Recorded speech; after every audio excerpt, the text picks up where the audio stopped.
Hello, I'm Shivangi Lohmi. I'm a legal intern at Lexis and Company. I'm from Yashwant Rao Chavan Law College, Pune, Maharashtra. Today, my topic is Doctrine of Basic Structure.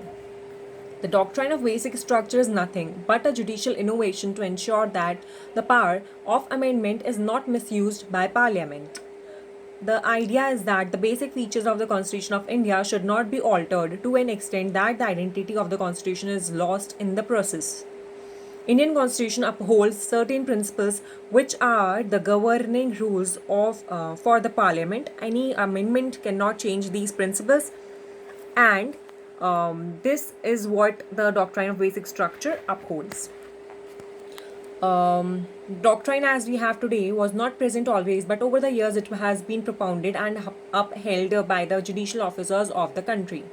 In this article, we would dwell in detail on evaluation of doctrine of basic structure and what are the features of Constitution of India that have been regarded as part of the basic structure by the Honorable Courts Golaknath versus the state of Punjab.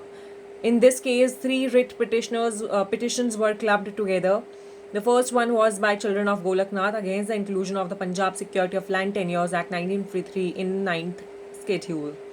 The other two petitions had challenged the inclusion of Mysore Land Reforms Act in ninth schedule. It is an 11-judge bench decision wherein the Honorable Supreme Court by a majority of 6 to 5 held that the fundamental rights were outside the purview of amendment of the Constitution based on the following reason.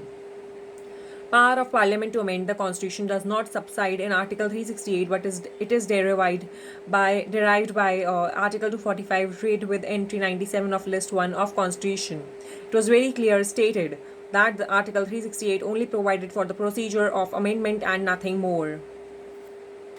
Next, the court also clarified that the word law under Article 13, Clause 2 includes within its meaning an amendment to the Constitution. Therefore, any amendment against the fundamental rights was void.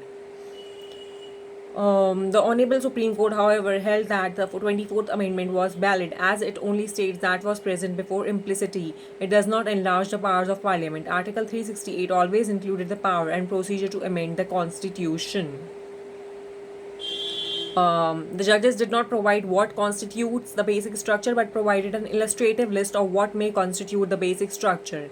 As per Sikri CJ, the basic structure constitutes the following elements: the supremacy of the Constitution, republican democratic forms of government, secular character of the Constitution, separation of powers between the legislature, the executive, and the judiciary, federal character of the Constitution.